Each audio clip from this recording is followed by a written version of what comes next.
Hi guys, welcome back to another episode on the Moxie Pod. I'm Sonia and this is Sarah. Together, we have a Cerebral Palsy podcast where we have an open discussion of CP, talking everything about it. The challenges, the funny, the good, and the achievements. Let's start building a better mindset together.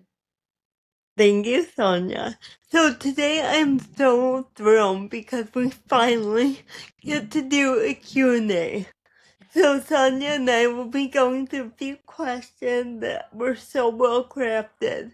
I have to shout out Roger because without him, we wouldn't be able to do like half of these. So Sonia, will you please start us off with the first question? Yes, I can. It says, have you ever struggled with people underestimating you because of your CP?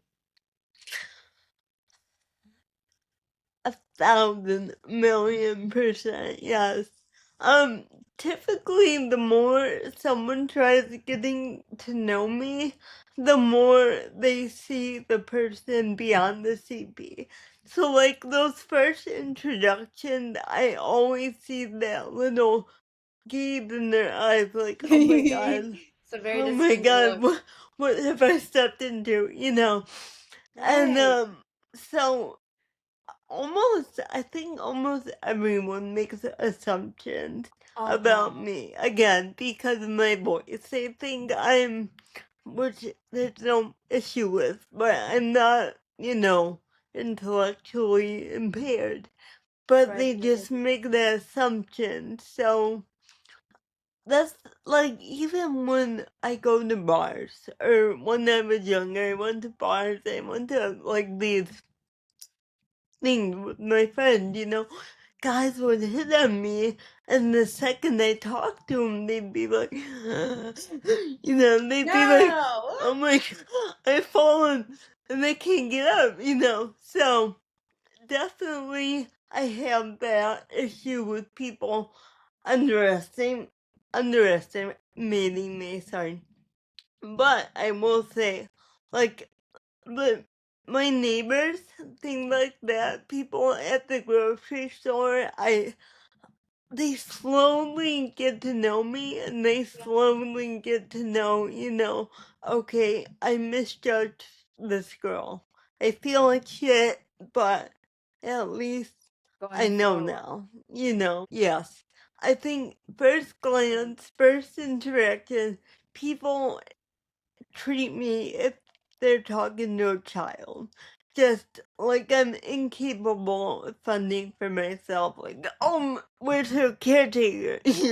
Yeah, like, So, oh, wait, you're alone. Oh, do you need any help? Oh my God, like yeah, sometimes when they're like overly like kind or whatever, where they think like you can't do anything for yourself. Yeah, that's crazy. It's really sad to me how like for some people I mean at least they come around, but it's really sad that they have to kind of grow used to you or like you have to earn the respect as where from like an able-bodied person it's kind of just automatically given or they see you as equal, but because we have CP it's another level that we have to go towards acceptance. And it's really sad that some people don't even care to see that side at all. I feel like when there's like you're forced to constantly see each other, then that notices more. But then there's other people where you like say you meet once, and unless you put in the effort to meet again, like that's not gonna happen because they don't want to. And it's really it stops a lot of connections. I feel, but then I guess it's like you avoid the wrong people. But it's just I agree. It actually makes me scared to meet people because I know they're gonna underestimate me and I'm scared of that judgment. And I always feel like that's I need to such prove a good myself. point. Such a good point. And on top of that, I'll add to that by saying, like, me and Mike have been together almost 11 years. And like Wow. he's been at many jobs for his profession. So he meets new guys, and these new guys have families, and they want to meet our family. And like, hear that, and like, my stomach drops. I'm like, oh my god, like, I have to have this whole conversation with them. I'm like, did you tell them I'm disabled? Are they gonna know? Like, or am I stepping into somewhere where it's like a You big, get that visible look like as if you're a foreign yeah, like, creature. okay. and then they're trying not to make it obvious, so they're like, mm. They like kind of you know, look away and look back. yeah. So that's another. I'm glad you brought that up because like that's still like I struggle with like meeting new people in the, Yes, in that context, especially like going that's outside. It doesn't bother me as much going to the oh, that's store or good. something, you know. But like someone you care about, you're meeting their friends. It's like a little more pressure. Oh yeah, definitely. I 100% because it's like like the person like love and care for, they have that bond, and you don't want to be perceived as like almost like I feel like I'd be an embarrassment to the person I have that connection with if they're like that third person, if that makes sense. Didn't Yes. like you know what I'm trying to Yes. say? Oh my God. Mhm. But yeah, I 100% agree with that. I mean, I don't have like someone like how you have Mike, but like my one friend like would introduce me to like her other friend, and I'm like, oh my God, what have you told her about? Does she know? So like kind of that same thing, like or is she gonna be like, oh, that's your friend? That's what she's like. She's Yeah. disabled and like how like so I totally it does make it easier, I feel like, if the other person forewarns them, but then it's also kind of hard because then they might have a predisposed assumption of you Right. that's like worse than it actually Right. is. But I'm sure Mike only tells them good things about you and they're excited to meet you and then they're not disappointed at all. I mean, maybe. No, Well, fingers definitely. crossed, you know. Um. Thumbs up. Well, the next question is, did you go to mainstream school growing up? Or did you have any special adaptation? Roger said, I went to public school starting in first grade, but had certain accommodations. It was helpful, but sometimes they felt like it made me stand out in ways I didn't want to. Do you want to go ahead with that now? Yes, I would say I did go to a mainstream. Okay, I did go to a mainstream school. At first they tried putting me, it was like in the mainstream school, but separated into special education. But my parents fought it, and so starting in kindergarten, I was in general education, and it definitely I did have accommodations because I feel like naturally with CP you do have issues, and it's not a shame to have these accommodations. But when you're young, it makes you stand out. It makes you feel different. Kids are judgmental and you fear that judgment, but I feel like it's almost perceived judgment. Sometimes people just don't care. They might even think you're lucky, but then I get it because then it's also isolating. So the accommodations I did is because of my vision, I had bigger tests. I didn't have to do the Scantron because my eyes would get fatigued. I had extra time. Like with cutting assignments, my teachers would kind of like help. I got to leave class early or show up late. I was allowed in middle school, it was weird as hell. They didn't let you like bring your backpack to classes. You had to carry stuff in your like arms, which I did for a while because I just didn't want to be the one kid wearing a backpack. But eventually I'm like, this is unwieldy. So I got the accommodation that I can wear a backpack, and then we had school Chromebooks that were smaller. I got a bigger, better computer, and I was like lucky about that. But then I'm like, oh my God, people are gonna think, you know. So I did have like several accommodations going throughout school, but yeah. What about you? So I did go mainstream school. I don't think I ever had issues with going into special education, but they might have nipped that in the butt before I remember. So I'm sure there was a transition, but I think everyone by the time I was like say kindergarten, they knew I was up to all my um milestones in that sense, in Good. the developmental sense. But I did have a ton of accommodations. So instead of that small desk you get, I had a really big desk. Like it Oh, was almost like twice the the ones in size. science labs. Yes. So that Oh, was really nice. Um, like you said, when we started like carrying our books around like maybe fifth, sixth grade, I had an extra set of books. So I had books at home and books at school, so I didn't have to bring them home constantly. And then I had a scribe for notes. Oh, I I didn't get got one until college. Damn. Okay, you're lucky. I just really? yeah. Did you go to a public or private school? Public. What about you? Yeah, public. You should have got that, No, I honestly. was never even informed that that was a combination. And then here in college, I have a note taker. Well, maybe it's for different states, like they have different regulations, but yeah, I had a scribe, um, extra time on task because physically it took me longer, a keyboard to write with. Okay. So my assignments, I had like not a laptop, they were in yet. I was still in that little Alpha Smart phase, but Oh, it was kind of like a laptop. right, because you said Um, writing is harder for you by pen or paper. yes, and it's like almost illegible, so like it was way for me and teacher to do it this way. Right, yeah. And I had someone carry my hot lunch to my table. I don't know if you had that. That was, I don't think it was an accommodation per se, Yeah, just but more help. yeah, Oh they wait, that's really knew. nice. Oh my God. I love that Yeah, because I would never order lunch because I was worried about like the tray thing. The couple times I did, I wouldn't fill my tray completely. And I wouldn't get stuff because I was scared. I didn't know who to ask. I was embarrassed to ask. So I think that's really nice idea person for that. Most of the time, though, my parents didn't want me to buy lunch because it would save them money. I just ended up bringing my lunch.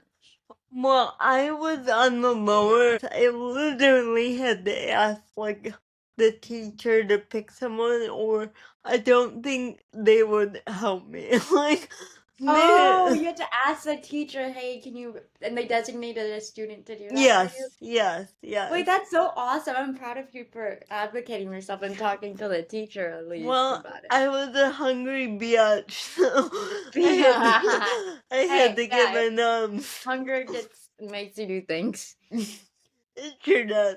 Um, and what else? I carried a bag. So, like you said, by like sixth grade, you were carrying all your stuff in your arms. Right, And to send that it to just different was class. not gonna happen for me. So, they let me have a bag. Um, I know there's a lot more. Oh, also, what did you call them? The tests that you fill in the bubbles. What are they The called? Scantron. Yes, Scantron. Somebody else filled it out for Oh me. yeah, I had that same accommodation. That was too Yes, much. I yes. messed it up. I was just eye fatigue. Oh wait, what's your reason? I'm curious because you don't have any vision For the issues. bubble? Yeah. Is it Oh, hand cause control to I, make sure you stay in the yeah, bubble? I couldn't stay in the Okay. line. Yes. And that yeah, that those readers or whatever that the thing that eats it up and grades it, that's I know that's really sensitive too. Yes, Oh, I so, did have okay, wait, were you you proud. Shoot. Okay, go ahead. Oh no, were you I don't want to interrupt you. No, go ahead, I'm done. Okay. No, well now I know because of COVID-19, I feel like lockers have been obsolete, which I think is really funny because of COVID-19 hadn't happened. I think lockers would still be prevalent. But when I was in school, we had lockers to put our stuff to make it Yes. easier, but it low-key was more work. I guess it did help with storage. And like they had like this really like complex like combination you had to do. You had to turn it this way, turn it left. The numbers were really small. That didn't work out for me. So a combination I did get was I had a locker key which made it significantly easier unless I lost it. Yes, glad you brought that up. I had a laser lock, so I Wait, what's had. that? So it's like a regular lock, like it had the hoop that went into the locker, but I had a button for it. So I scanned this button at the locker and it opened. That's So way there was. easier than mine. I know, I wasn't doing that key shit either. No, yeah, you have to get it in the right way, turn it. Yeah, Sometimes it would be jammed. too It was awful. tedious. Too tedious. So I got this laser lock and I love it. I actually bought one for the gym But Okay. the gym has their own little keypad thing, which is fine. So I Okay, yeah, you never, just type in the code. I like yeah. that too. Mhm. Oh my God. So Okay, yeah, go ahead. I'm glad you mentioned that because I forgot all about the lockers. They Excuse don't me? have lockers What? anymore. They They don't have don't. What? No, they don't. Or well, I saw that at my old high school. They still had lockers. They didn't like knock them out or You. whatever, but Uh huh. they're not used. So like I have a couple family friends in high school. They're Mhm. like, yeah, we don't use lockers, and it's just crazy. It's because of COVID, all the way up till COVID. But then when you're on lockers, you're What? on top of each other, so you can't really have it during COVID. Oh, okay, that Yeah, because makes you're like, sense. right, there's a person below you. If you have the Mhm. above one, there's everyone to your side. They And stack them like Tetris, boy. I They're know, like, I feel like you have to go. It's like you're literally there's contortion, like, oh, how do I fit in? I'm like, and and that's then where I remember in high school, I always had a locker next to the tallest freaking boy of in my year. course. And I'm like, just go, Paul. You go. Then, Um, it's a rotation system. yeah. Oh, speaking of, when you said that, it reminded me, I got an accommodation that I get a locker on the end because that way I'm Okay. not around so many people. And I got to pick if I wanted a top and bottom locker, which I did it differently in middle school and high school because they were Okay. like in middle school it was too tall for me, and then in high school the bottom I didn't want to bend and break my back, so then I did request the higher one. And it like the one nice thing about lockers, you kind of get to like talk to the people around you, even though it's like casual small talk. It's kind of cute. I actually, yeah, I do remember that. It was fun. Like, we Yeah, always because like were even though it's like just laughing. 5 minutes here and there throughout the day, that adds up. Like, Yeah. because We it would got be awkward to, if you're right on top of each other and you're not talking. yeah. You guys had like make fun of the teachers. That was the best. Ah, that's so iconic. um, but I wanted to bring this up. So school was always very overwhelming for me. Like, Mhm. just the homework I had. Tangents is the worst word. Sometimes also I will say they lessened the workload for me because they knew it took me longer. So Oh, they they did? might, yeah, yes. Okay, you go ahead. Sorry, I was just surprised by So, that. um, they they didn't do that all the time, but they did Mm-hmm. it some I of would the time. know. And I got really stressed out by school. I Me too. really wanted to get good grades. I wanted to prove Yep. myself and all that. And the pressure was a little, it didn't have to be as bad as I made it. I made it to the point where I was like physically like rubbing my eyebrows, Oh my doing God, these you know it's bad when crazy the physical things. symptoms arise. Yeah. So the accommodations weren't even on my radar. They genuinely helped me, and I think I needed it so much it didn't embarrass me that I had all these things. Right. No, I love that mindset because it's really hard to get over that because it's like at some point it is embarrassing in the beginning, but then you realize like how much more to be embarrassing if you didn't have it. And it's like you realize that you're living your own life and you need these things, and being embarrassed is only gonna hurt you. So I really love that aspect. Oh, and I remembered that like I can't read pictures for the life of me. I don't know if that's tied to my vision or something else. Definitely my vision's a contributing factor. But even if Okay. it's blown up, for some reason, I just have such a hard time interpreting pictures. Like, I just don't know what it's conveying. So during exams, they wouldn't give me the answer, but they would just say, "Hey, this is what is going on in the picture," and then I'd have to Okay. deduce They what would was right or describe left. it to you. Yeah.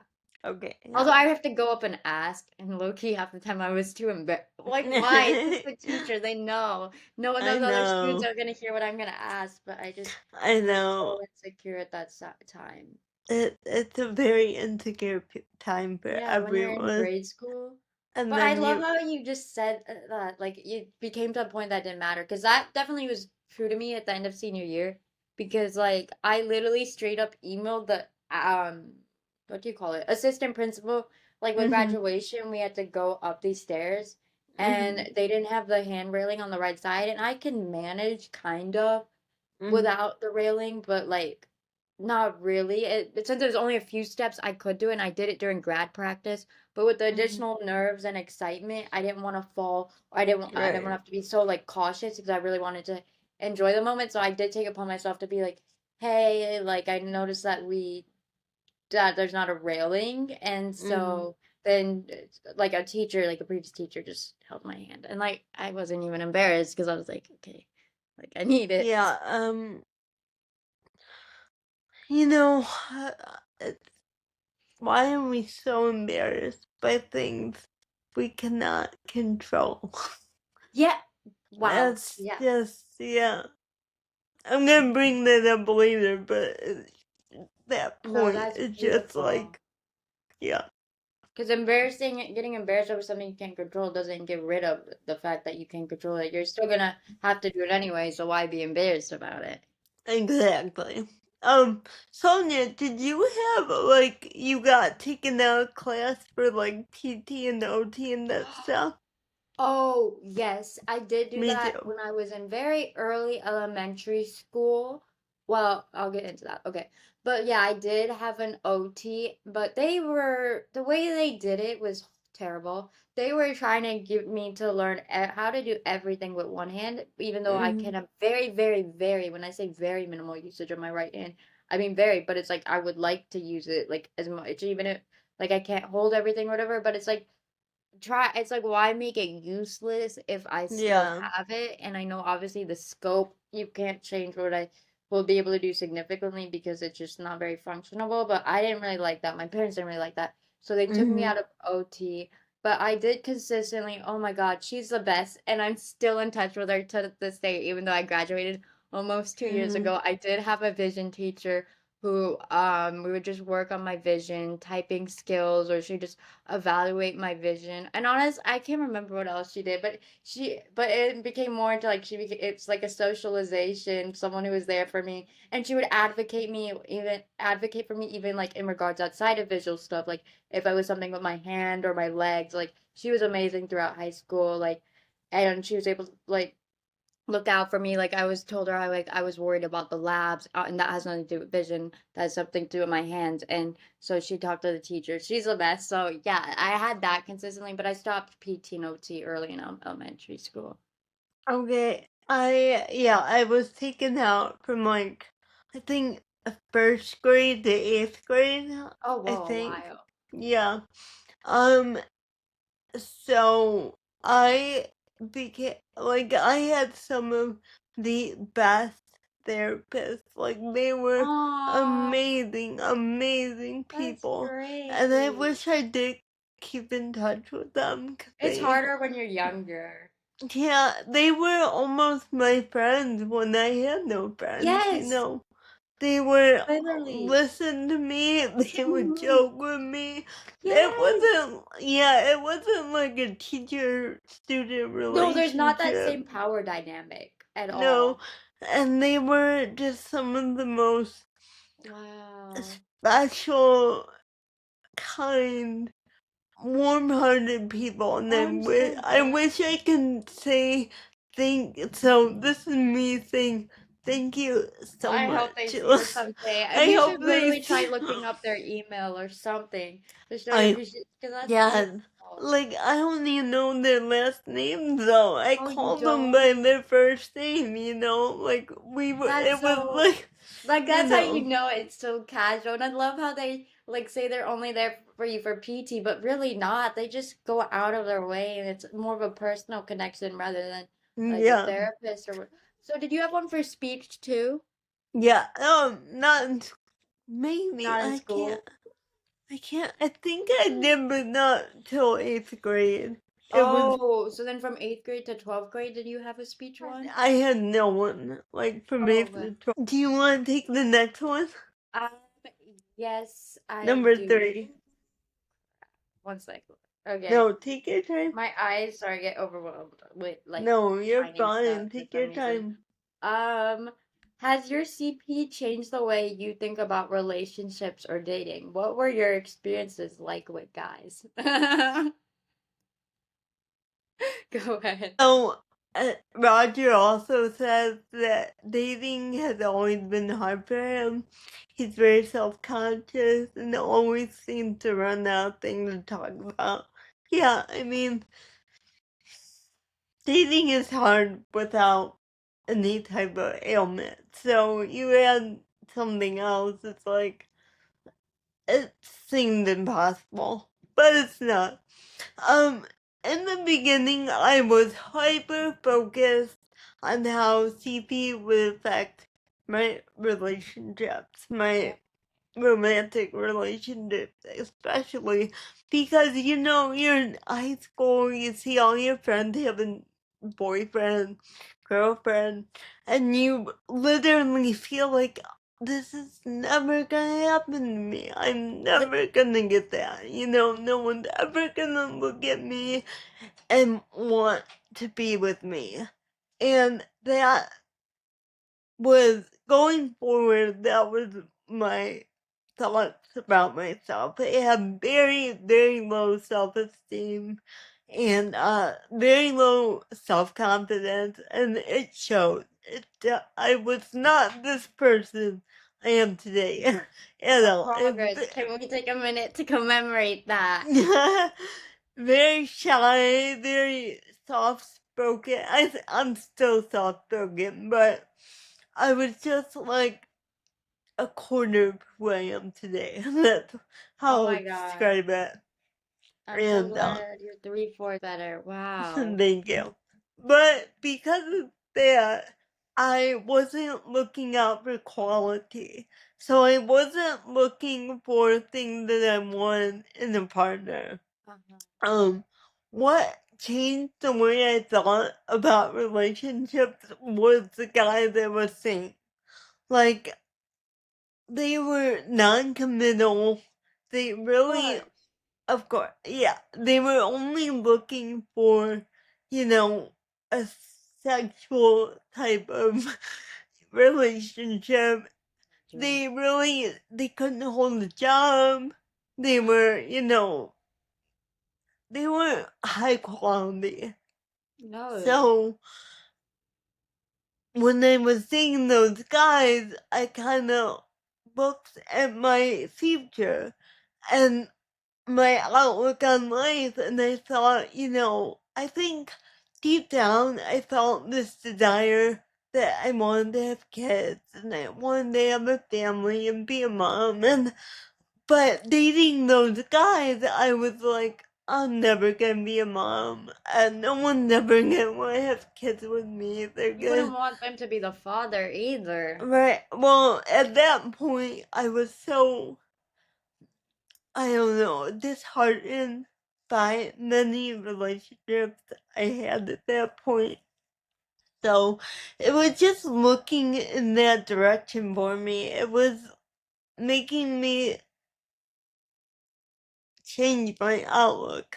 Like, no, I can't have kids. No, I'm not gonna be a mom. No, I'm not gonna get married and have this fairy tale life. No one had the fairy tale life, but when you're No. young and in love, you think, oh, that's You think the it's best perfect, which thing. no relationship is. Right.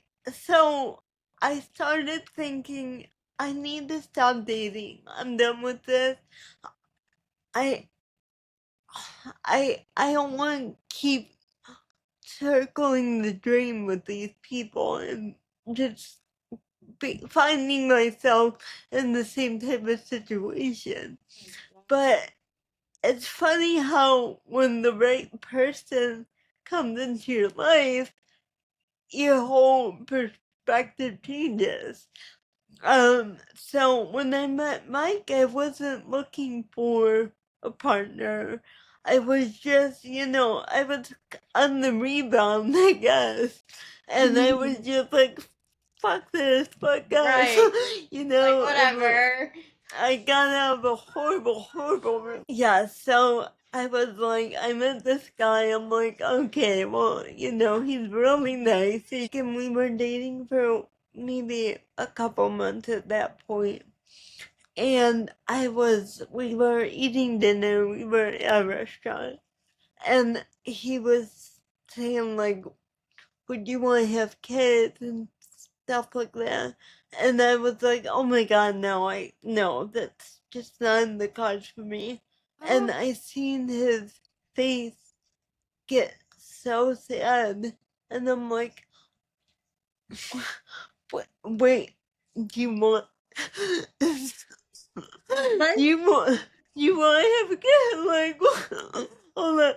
So my whole outlook changed again, for the positive. I'm like, oh I my feel god, better. he wants this. Wow, my mind was blown at that point. So, I'm sure. although I don't have all the answers, but I can say there's a there's a lid for every pot. Okay, there's someone. I mean, no one likes dating. It's embarrassing. It's like weird, you It know. is. But someone is out there for you. You just haven't found them yet, or you haven't them given them a chance yet. Um, that's all I got to say. No, I think like can I know like you and Mike like you knew each other before, but you guys didn't come up into much later. Like how was that? Like did you like I'm just more curious like on the background. How do I formulate this? Like how did that start off? Were you So scared of like did he was he the initiator? He obviously knew of your CP, right? Like so were yeah, you worried about that? he was the initiator. I will say that. I That I I'm proud of that one. But you pulled. I so, mean he pulled. yeah, so I think he added me on Facebook. And Mm-hmm. then I happened to see him around town because I moved. I was living in, like, probably an hour away from where we went to high school together.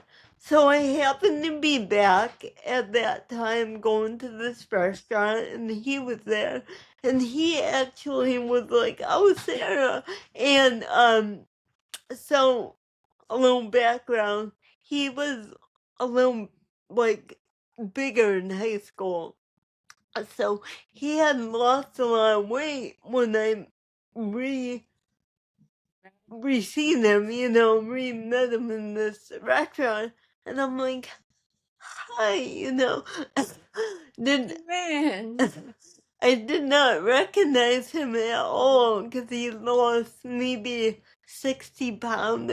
holy Like shit. he Okay, you was weren't kidding when you said he thin. lost He was weight. real thin, and so I'm like, okay, like two and two didn't come together until I was on Facebook and I got a message from him, hey, how are things like that. And that's how we reconnected. Facebook and Doug's.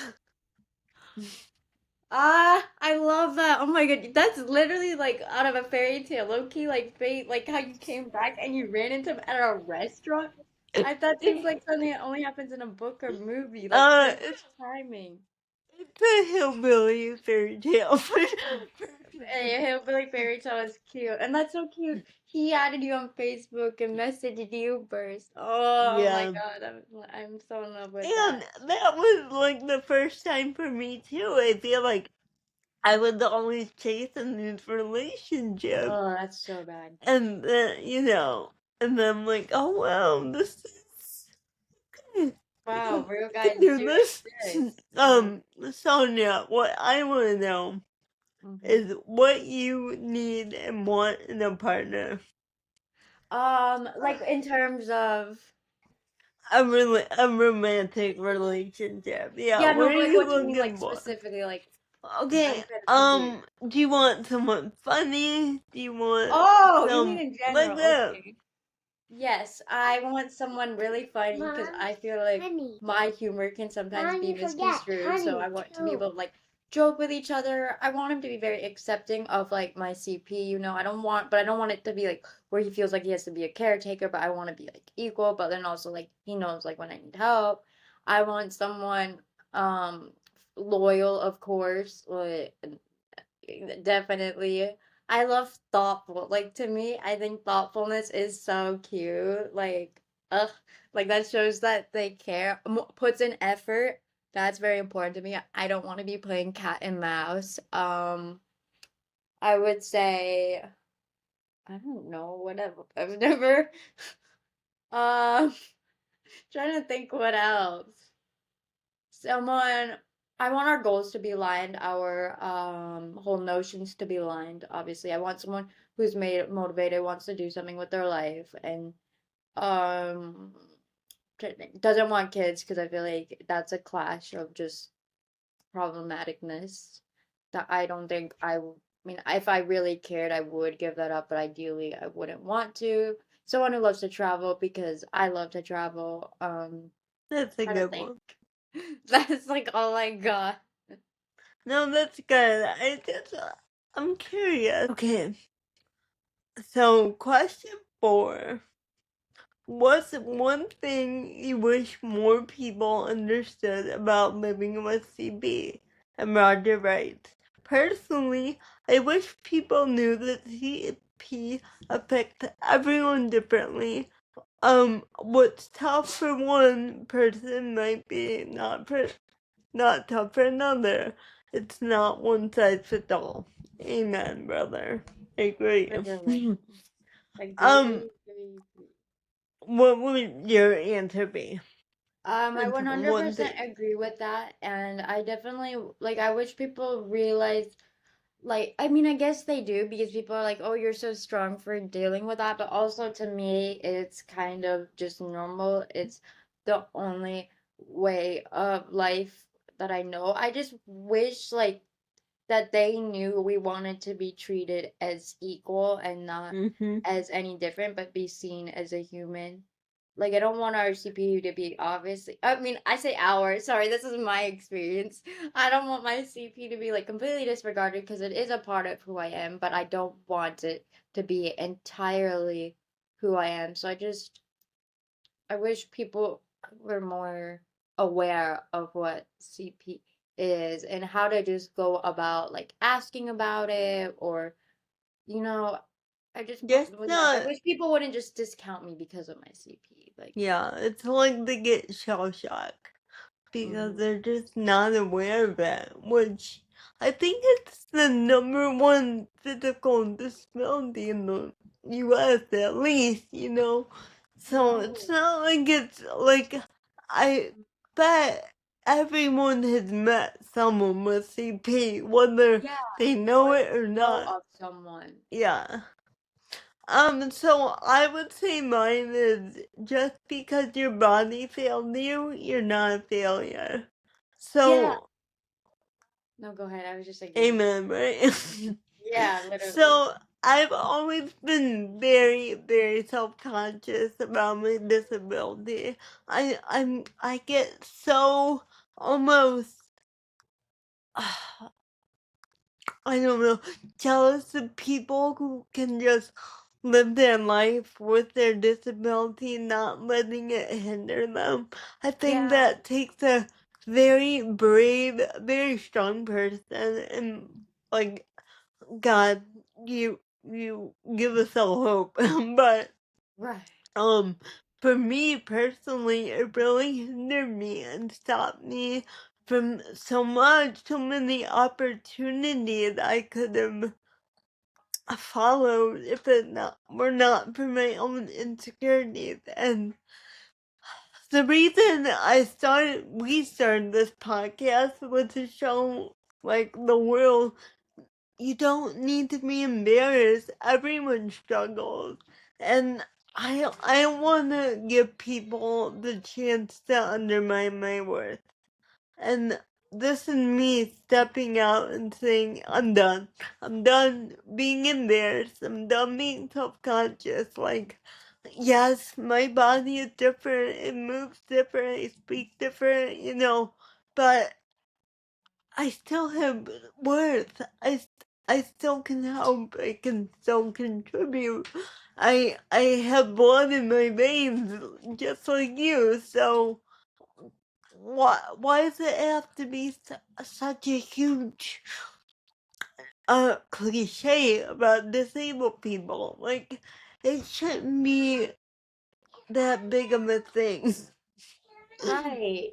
Like I feel like we're dehumanized but because of it, but we're equally as human. And I agree with what you're saying. I feel like I've definitely made a lot of progress, but I feel like there's definitely some harder days, and I feel like that's okay. And that's also like what I Mm-hmm. want to share on here as well, is that like it's not always perfect. Sometimes it is hard to not be embarrassed, but I think we can all like work towards achieving that because it is possible. And I feel like it's hard to fully embrace yourself and embrace your CP, but I feel like it's just a process that can be achieved. It's like you're constantly learning too Yeah. as you grow and develop and age. So I think that has a lot to do with it too. Just learning as you go, like Yeah. learning what works best for you. And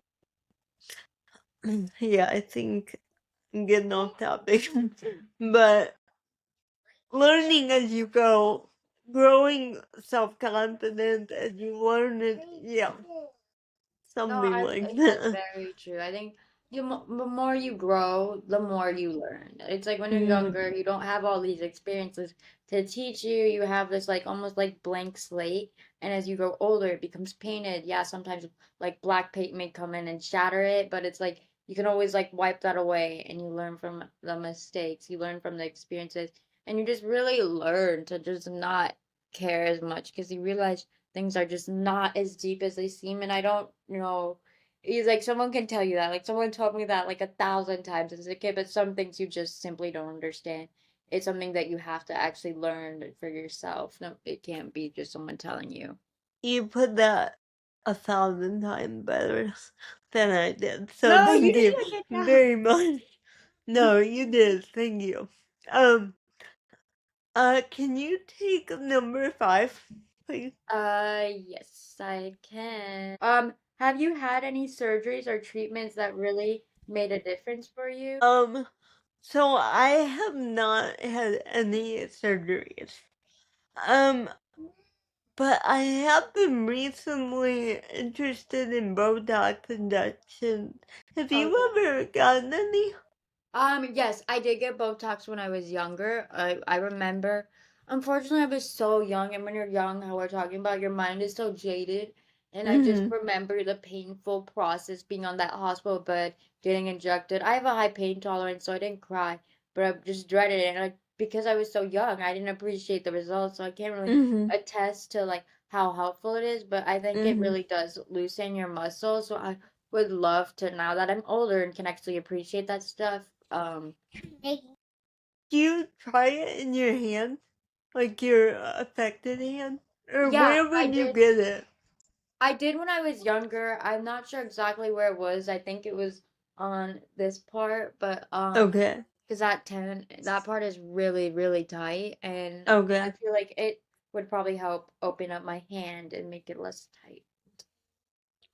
Um, he said, Roger said I'm currently on baclofen, which seemed to help with my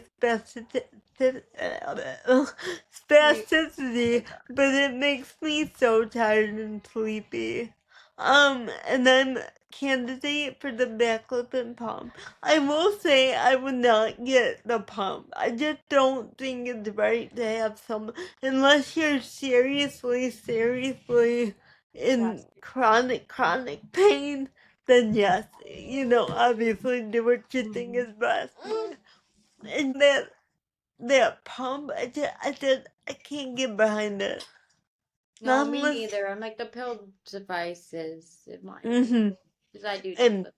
I would say if it makes you sleepy, maybe you're taking too much at Yeah, one what's your time too. dosage?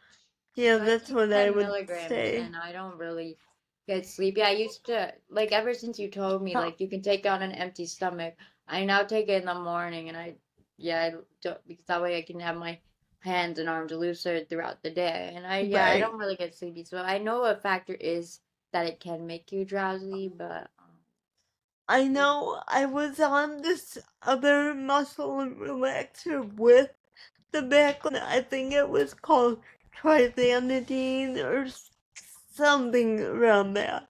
And that made me so sleepy and cotton mouth. Like I had cotton mouth so bad with what? that. Oh I my God, was that's like, horrible. I, What bad symptoms.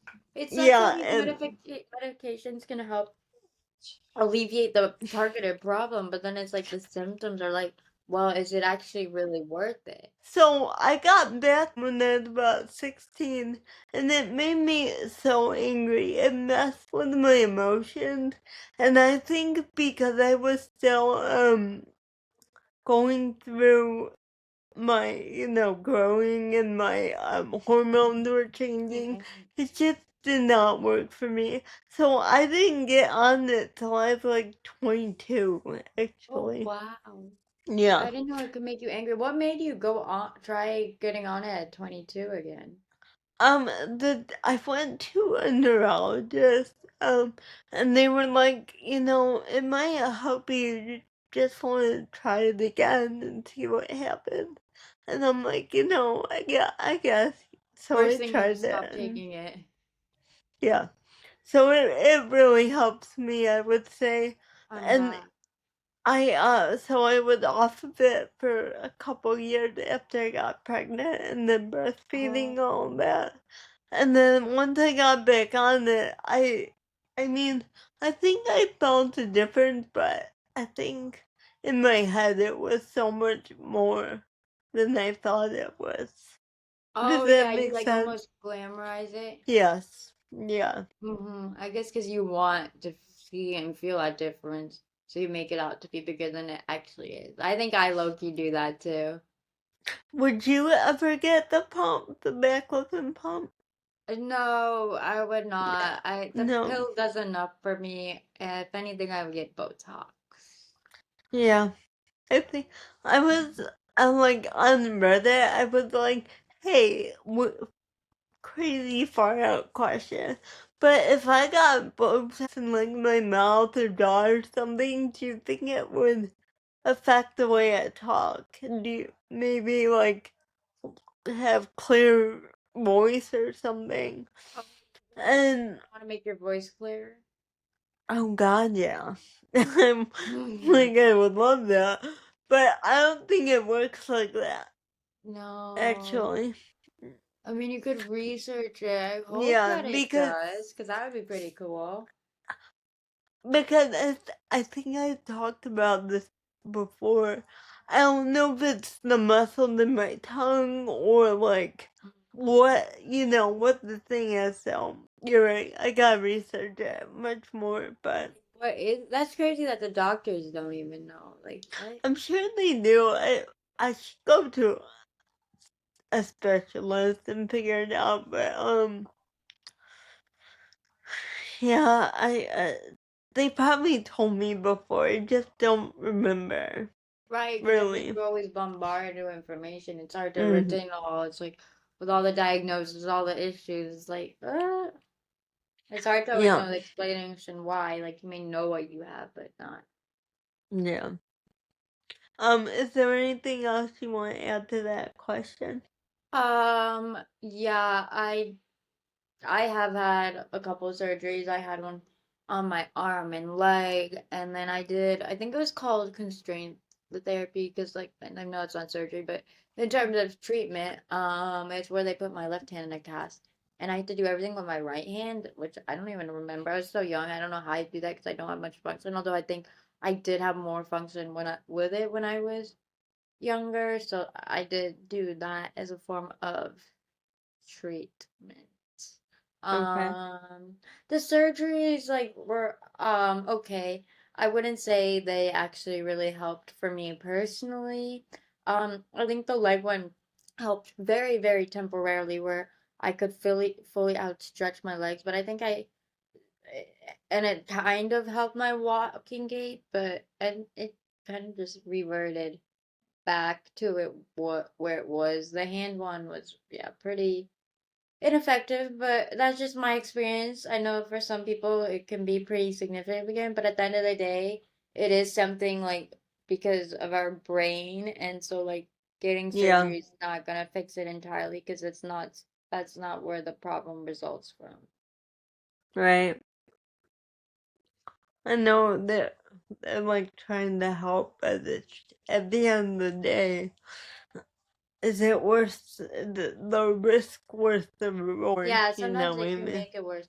I think the only plausible solution, and the technology is not here yet, would be stem cells. I think stem cells would be really I helpful. I know agree.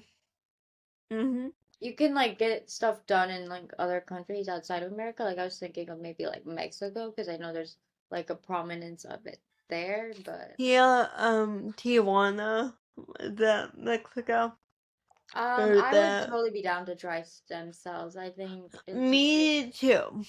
I've been thinking about that a lot lately, Okay. especially with like my shoulder damage, and like they want Yeah. me to get surgery. I'm like, fuck No, no. surgery is like, ugh, it's so much for Uh, little guarantee or not and no guarantee actually. yeah, and they want to replace my entire shoulder. Like, Ah! no, I'm Oh, too. that's invasive. Oh my God, Yeah, replacing it I'm, entirely. Okay, not even just I'm, work. Okay. I'm No. too young for that. Yeah, and no, you're not 80 years old, although CP definitely does ages, but like I would definitely, I mean, no expert here, but I think stem cells would be more effective, less Yeah. invasive. And this thing called ibogaine, I've been hearing a Oh, what's lot that? about, and it's like uh, a psychedelic actually. Oh, Yeah, pretty interesting. I would But try yeah, it. I'll try it. I Same, like, just okay, maybe just for I don't effort. want it to break my brain even more. That's low-key so Yeah. real. I'm like, ugh, I already have so many um. problems. Yeah, but some cells I think are fairly safe at I this think point, right? so. Yeah. So I'm gonna move on to question 6. Do you ever get tired of talking about CP, or is it something you embrace over time? There, Roger writes, there were times I just wanted to be normal and not talk about it, but now I've realized it's a big part of my story, and it's not a bad thing. I kind of like when people ask about it, when they show genuine interest and are trying to better understand. Totally, yes. Um, Yeah, I do not get tired of talking about it as you shouldn't. because I used to like not want to talk about it ever. I Yeah. wanted to put it in the closet and ignore it and Right, shove keep it it to in there under forever. dirty laundry. But now with this, now with our TP community learning so much, like I never stop learning, and it's something Yeah.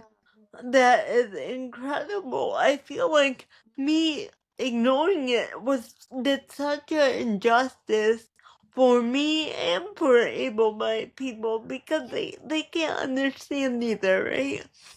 And talking about it gives it power. You know, we're Yes. here talking about it, giving it power, saying, this is who I am, but I am not just this, and I Yes. don't have to make it a bad thing.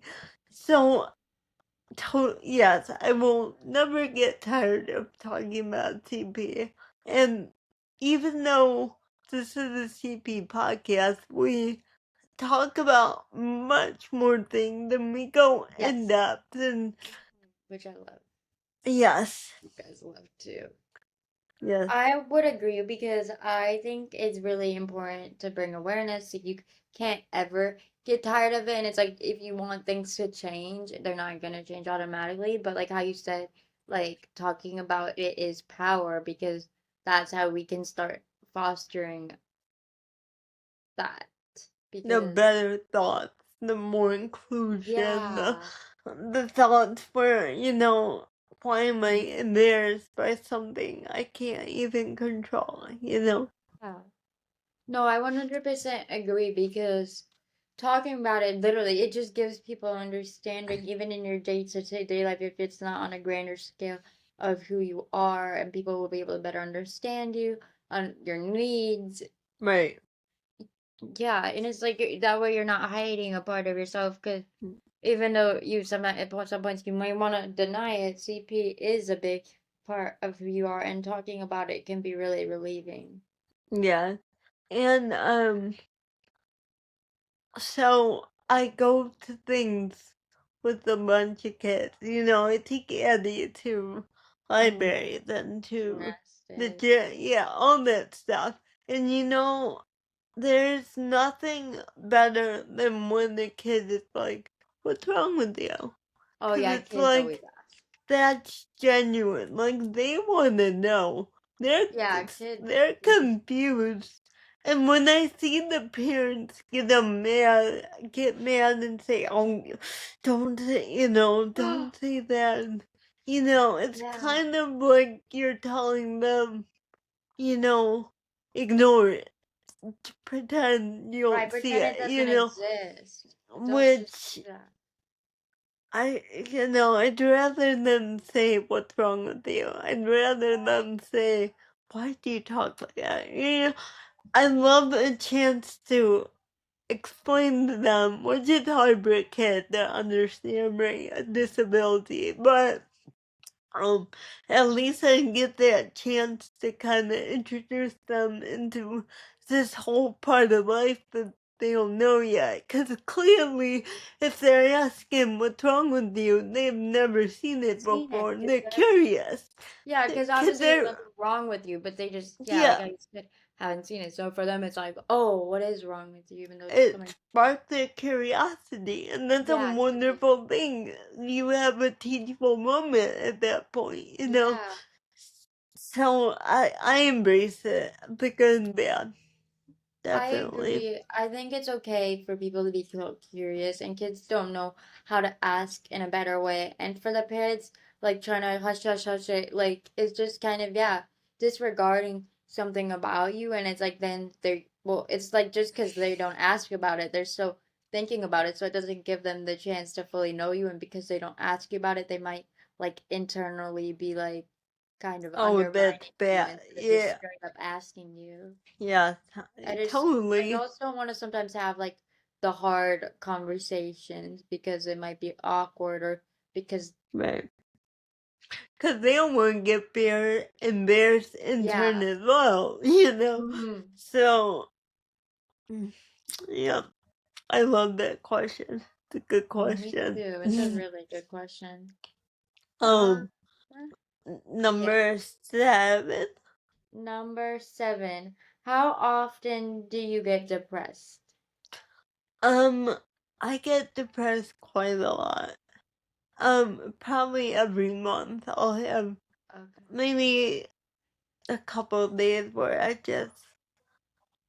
I drop everything and Yeah. somebody said something really rude to me and it just broke my spirit and I'm just Yeah. replaying it over and over in my head and not letting it Rumination. go. And what helps me, I think, is knowing that this feeling will go away in a Yeah, it's couple of all days. temporary. It's all temporary. And even though it hurts so bad in the moment, I, I try and recognize the good thing that I do have to Yeah. try to combat that feeling of depression. I 100%, I love those techniques and I agree. I would say I probably get it very often. I don't know like to place like a Yeah, numerical value on it, right. but It's I would hard just to. say it depends on the days. It also depends on life events outside of CP. I get Hmm. affected by everything so easily. But in Hmm. regards to my CP, like recently, actually, like yesterday, I really wanted to join this thing, like become like an ambassador for the school or whatever. And on the Okay. application, it was like, do you have personal, reliable transportation? And because of my vision, I can't drive. And that, for some reason, things like that just crushed me because I realized Yeah. because I feel so sad because, like, there's so many things that I want to do, but I feel like I can't just because of a simple thing that I can't drive. And then it made me so frustrated because I'm like, most able-bodied people can drive, and if they don't want to, that's a choice. This is not a choice for me to not be able to drive. Like, more than anything, I would love to be able to drive. So things like that, I think mine are mainly arise from like my incapabilities, or like I feel like I just sometimes I feel like because of my CP, I'm like lacking a proper fulfilling social life. So randomly on days like that, I will get lonely, and that does lead me to feel depressed or like not enough. And then like how you were saying, definitely what things people say, it definitely does stick with me, and it's like hard to get out of that funk. But I just Can I feel ask like you a I really question? love like the techniques that you said. I 100% agree. And I think it's just great to like go outside, free your mind, find some sort of like a healthy outlet to get it off. And I just, yeah. Can I ask you a question about the application? Can Yeah. you still fill it out even though, like, you have to mark no? Because you never know. They still might be able, you still might get it even though you can't drive. Yeah, so what actually happened is I emailed her and I was like, "Hey, I would love to be part of the ambassador program, X because XYZ." However, I noticed on the application that it said that you need a personal and reliable transportation. I can't drive because I am visually impaired. I'm really Mm-hmm. hoping there's still some chance of me being able to do that. She replied so sweet, and I'm like, she said, "You can still apply."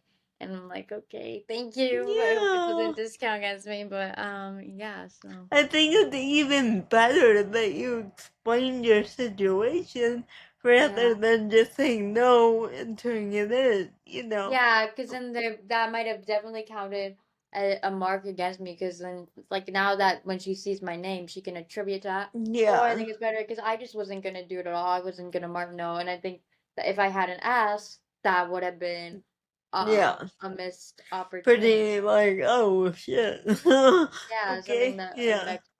actually. No, so I would say, yeah, very often, and I don't think there's any shame in that. We all have hard days, and I don't think you should Yeah. beat yourself up for when you do get depressed or like um, it's a totally normal thing that definitely needs to be normalized more. It's natural, but it's how you uplift yourself from that. I get that it can Totally. sometimes be very comfortable. It's you're content but not happy in it. And it's so hard to actually want to do something about it because in a weird way it does feel good to self-pity yourself, but Yes.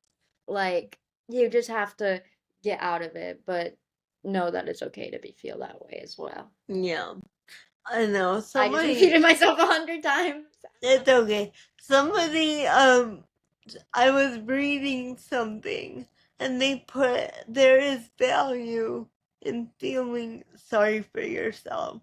And I kind of thought, like, no, there's not. But actually, it kind of helps you point out what you want in life. Like, Yeah. you're feeling sorry for yourself for a reason. It's not just a random, oh, woe is me.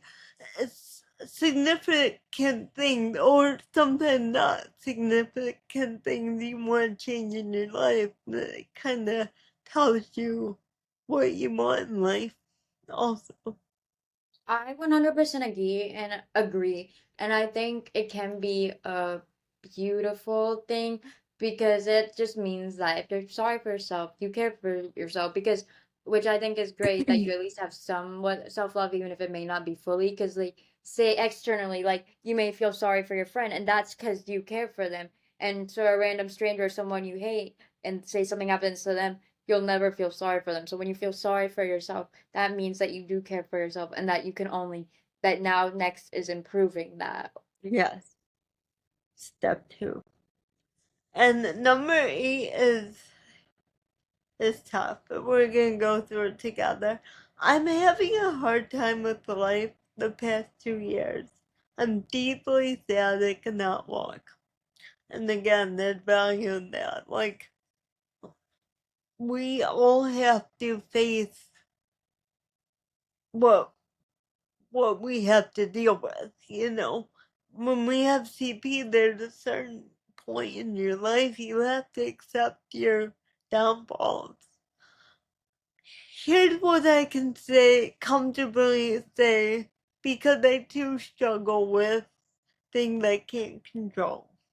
I would say get out of your head. The longer you linger on your issue, the bigger it becomes. You're creating this monster in your thoughts, in your mind.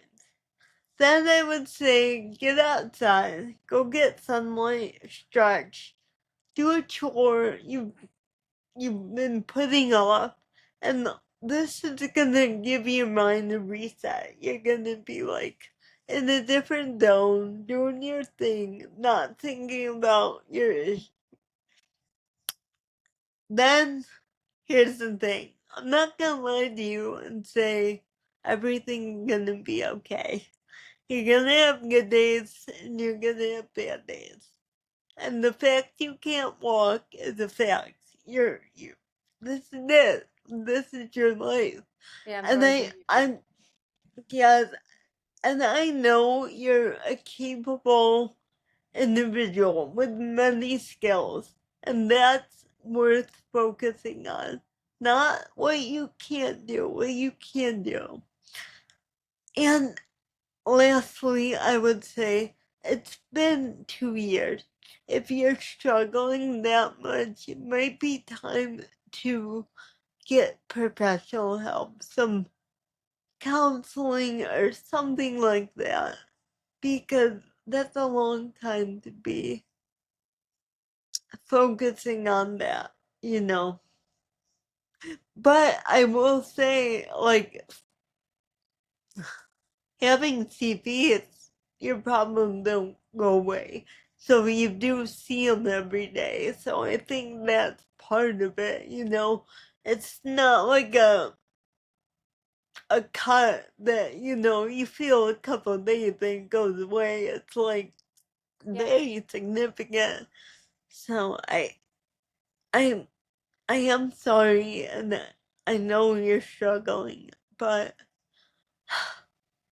focus on your skills, what you can do, and what you want for the future.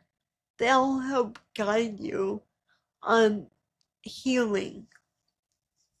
Wow, I think that's really beautiful, and I could not agree more with that advice. And at first, it's hard. I don't know if I have as much advice because like I definitely do too. Even though I can walk, and I know, which I'm very grateful for. There are stuff that I can't do, which I feel is really hard. Like it's some days it's like it just lingers on your mind, and I'm so sorry for you that it's constant. And I get like how it just you get so entrapped in this mindset thinking like, oh, I can't do this. And I fully 100% get that. It's so Yeah. frustrating because no matter how much you want to be able to do that, and it's like it sucks because most things you can work towards and you will get it. Like if you have a goal, but with something like this, it's just no matter what, it's not possible. And that is so disheartening. So I 100% understand that feeling. I would just say for me, I think it can help if you have like another goal that is challenging to distract yourself and that gives you that you can work towards, but that is attainable because that will be pretty gratifying.